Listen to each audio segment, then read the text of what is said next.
اور ہم ضرور آزمائیں گے تمہیں تھوڑے سے خوف سے، تھوڑی سی بھوک سے، وَنَقْصٍ مِّنَ الْأَمْوَالِ اور تمہارے مال میں نقصان کے ذریعے، وَالْأَنفُسِ وَالثَّمَرَاتِ اور تمہاری جانوں میں نقصان کے ذریعے، اور تمہارے پھلوں میں جو تمہارے پاس ایسٹس ہیں یا تمہاری کھیتی ہے، کوئی بھی چیز۔ وَبَشِّرِ الصَّابِرِينَ اور پھر بشارت ہوگی جو صبر کر لیں گے۔ یعنی اللہ نے یہ کنفرم کر دیا ہے کہ آزمائے بغیر میں نے کو نہیں چھوڑنا۔ اب یہ ایک آیت اس بات کی متقاضی ہے کہ میں 1 گھنٹہ صرف اس آیت کے اوپر بولوں کہ اللہ تبارک و تعالیٰ نے انسان کو ضرور آزمانا ہے۔ بہرحال چونکہ میں نے یہ پچھلے دنوں جو کورونا سے ریلیٹڈ بھی ویڈیو ریکارڈ کروائی ہے، اس میں نے اس آیت کو کور کیا، اور اس کے کانٹیکسٹ میں سورہ الحدید کی آیت نمبر 22 اور 23 میں اللہ تعالیٰ نے فرمایا کہ زمین و آسمان میں کوئی مصیبت ہم نازل کریں یا تمہاری جانوں میں، تو ہم نے اس سے پہلے ہی لوح محفوظ میں اسے لکھ لیا ہے، تاکہ جو تمہیں تکلیف پہنچے تم اس کے اوپر غم نہ کرو،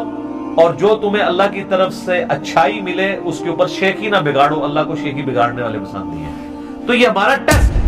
سورۃ الانبیاء میں ہے کہ ہم اچھے اور برے حالات کے ذریعے تمہیں آزماتے رہیں گے،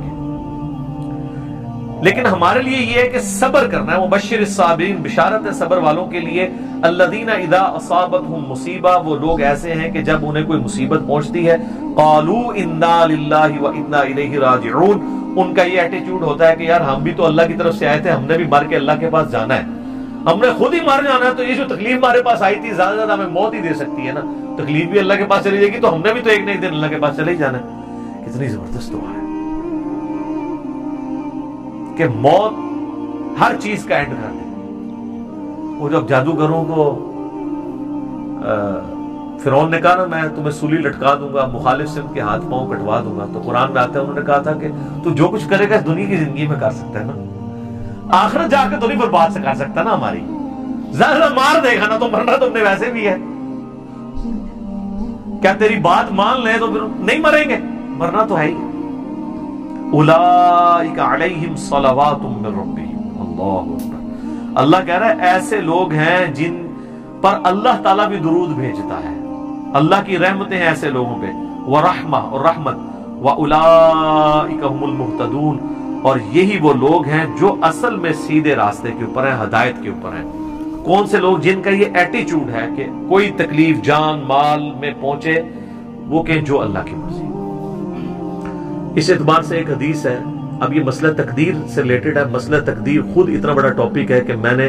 قرآن حکیم سے 50 مقامات سے 200 آیات کراس ریفرنس کے طور پہ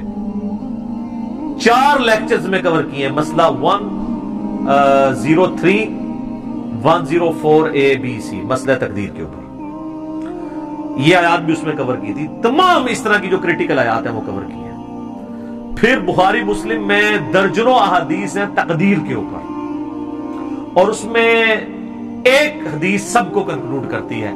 اور امام مسلم اتنے سمجھدار ہیں کہ جو کتاب القدر چیپٹر ہے نا، تقدیر ڈیسٹنی والا چیپٹر، اس کی آخری حدیث انہوں نے وہی لی ہے، کیونکہ حدیثیں وہ ایسی ہیں کہ انسان بعض کا کنفیوز ہو جاتا ہے۔ تو میں نے تقدیر کے لیکچر جو دیے ہیں اس میں وہ ساری حدیثیں جس سے لوگ قدریہ کی طرف چلے جاتے تھے یا جبریہ کی طرف، میں نے دونوں کا رد کر کے آپٹیمل سولوشن بتایا۔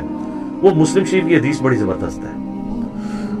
اس حدیث میں الفاظ ہیں کہ سیدنا ابو ہریرہ رضی اللہ تعالیٰ عنہ کہتے ہیں کہ نبی علیہ السلام نے مجھے یہ وصیت کی تھی، اے ابو ہریرہ اپنے لیے جو نفع مند چیز ہے اس کے لیے خوب کوشش کرو، نمبر 1۔ نمبر 2 پھر وَاسْتَعِن بِاللَّهِ، اللہ سے بھی مدد مانگنی ہے، خالی کوششوں میں نہیں بیٹھ جانا۔ جو مولا علی کا قول ہے کہ میں نے اپنے ارادوں کے ٹوٹنے سے اپنے اللہ کو پہچانا ہے، کہ میں نے سب کچھ فٹ رکھا تھا لیکن اللہ کی مرضی کچھ اور تھی، کچھ اور ہی رزلٹ نکل آیا۔ اپنے لیے نفع مند چیز کے لیے پوری کوشش کرنا، وَاسْتَعِن بِاللَّهِ پھر اللہ سے مدد مانگنا، پھر ساتھ فرمایا کاہلی نہ کرنا، سستی نہ کرنا۔ یہ نہیں کہ پیپروں کی تیاری کی کوئی نہیں ہے اور خالی تسبیح پڑھی اور اینڈ تے فیل ہو گیا کہتے جو اللہ کی مرضی، نہیں، یہ نہیں، کاہلی نہ کرنا، سستی نہ کرنا۔ اس کے باوجود اگر رزلٹ تیرے خلاف آ جائے، تجھے نقصان ہو جائے، تو پھر یہ نہ کہنا کہ اگر میں یہ کر لیتا تو یہ ہو جاتا، اگر میں یہ کر لیتا تو یوں ہو جاتا، اگر مگر شیطان کا دروازہ کھول دیتا ہے۔ تو اگر مگر سے بچنا ہے اینڈ پہ، پہلے پوری کوشش کرنی ہے۔ ایک کام کیا یہ اچھا، اس کا یہ مطلب نہیں ہے کہ آپ نے کریٹیکل انالیسز نہیں کرنا کہ مثلا اگر کوئی پاکستان نے کوئی مہم لانچ کی ہے اور اس میں ناکامی ہو گئی ہے تو اب وہ اس کے اوپر کوئی میٹنگ، جس نے F-16 گرا ہے تو اب میٹنگ ہی نہ کال کریں،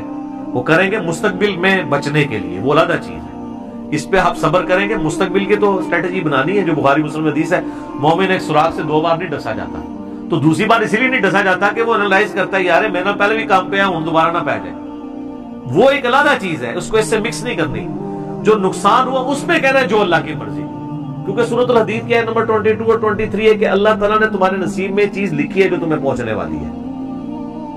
تمہاری جان میں ہو یا پوری انسانیت کے لیے، وہ تمہیں تکلیف آنی ہے۔ تمہارا ایٹیچیوڈ یہ ہے کہ ان اللہ مع الصابرین، تم نے کہنا ہے انا للہ و انا الیہ راجعون۔ اور یہ جو اکثر لوگ کہہ رہے ہوتے ہیں نا جی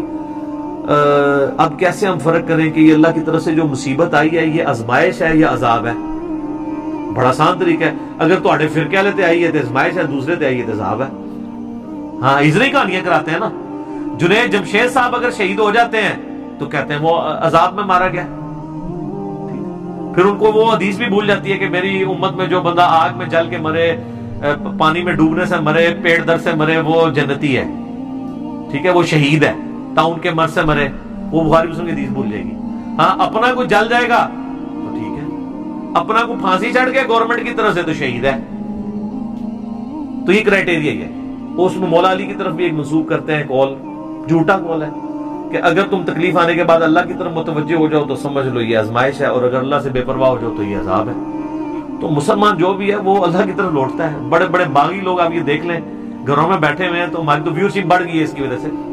ٹھیک ہے، گھر بیٹھ کے جناب یوٹیوب پہ دعائیں شیئر کروا رہے ہیں لوگوں کو، واٹس ایپ پہ کروا رہے ہیں، اذکار کارڈ شیئر کروا رہے ہیں، تو اللہ کی طرف یہ کوئی کرائٹیریا نہیں ہے۔ آج کی ڈیٹ میں چونکہ پیغمبر دنیا سے جا چکے ہیں، پیغمبر کے جانے کے بعد قیامت تک جتنی بھی اللہ کی طرف سے تکلیفیں آئیں گی اس میں آپ نے ان کو آزمائش سمجھنا ہے، نعوذ باللہ عذاب نہیں اس کو کہنا۔ حتیٰ کہ طاعون کے بارے میں بخاری مسلم ہے کہ طاعون میری امت پہ آئے گا تو وہ کافروں کے لیے عذاب ہوگا، لیکن میرے ماننے والوں کے لیے وہ رحمت، اللہ اس کو بنائے گا، اور جو مر گیا وہ شہید ہوگا۔ دیکھیں نا کتنے صحابہ ہیں طاعون کے مرض میں مرے ہیں، معاذ ابن جبل مرے ہیں، ابو عبیدہ ابن جرح مرے ہیں، تو اسی مرض کے اندر شہید ہوئے ہیں وہ۔ تو یہ کوئی کرائٹیریا نہیں۔ آج کے دور میں ہمارا ایٹیٹیوڈ یہ ہے کہ ساری چیزیں آزمائش ہیں، انا للہ و انا الیہ راجعون، اور بخاری مسلم میں حدیث ہے کہ ان تکلیف کے اگینسٹ اللہ تعالیٰ تمہارے گناہوں کو معاف فرما دے گا، حتیٰ کہ تمہارے پاؤں میں کانٹا بھی چبھے گا اس کے اگینسٹ بھی گناہ معاف ہوں گے۔ اور ابو داؤد ترمذی میں حدیث ہے کہ انسان کے بعض اوقات ایسے گناہ ہوتے ہیں کہ اس کی کوئی نیکی اس کا کفارہ نہیں بن پا رہی ہوتی، تو اللہ تعالیٰ اسے دنیا میں تکلیف میں ڈالتا ہے، اور جب دنیا سے اٹھاتا ہے تو پاک و صاف کر کے اٹھاتا ہے، تو آپ کے گناہوں کا کفارہ بھی بن جاتا ہے۔ اس لیے نہیں کہ آپ نے جو گناہ کیے تھے ان کی وجہ سے تکلیفیں آئی ہیں، نہیں نہیں نہیں، گناہ سے کون بندہ پاک ہے؟ مراد یہ کہ اللہ چاہتا ہے کہ آخرت میں نہ دے، دنیا میں آپ کو تھوڑی بہت تکلیف سے گزارے۔ تو یہ بڑا کریٹیکل ٹاپک ہے، اس طریقے سے ورڈنگ نہیں دینی چاہیے، ٹھیک ہے جی۔ اللہ تعالیٰ سے دعا ہے جو حق بات میں نے کہی اللہ تعالیٰ ہمارے دلوں میں راسخ فرمائے، اگر میرے منہ سے جذبات میں کوئی بات نکل گئی تو اللہ تعالیٰ ہمارے دلوں سے محف کر دے، ہمیں کتاب و سنت کی تعلیمات پر عمل کر کے دوسرے بھائیوں تک پہنچانے کی توفیق عطا فرمائے۔ سبحانک اللہم و بحمدک، اشہد ان لا الہ الا انت، استغفرک و اتوب الیک، وما علینا الا البلاغ المبین۔ جزاکم اللہ خیرا۔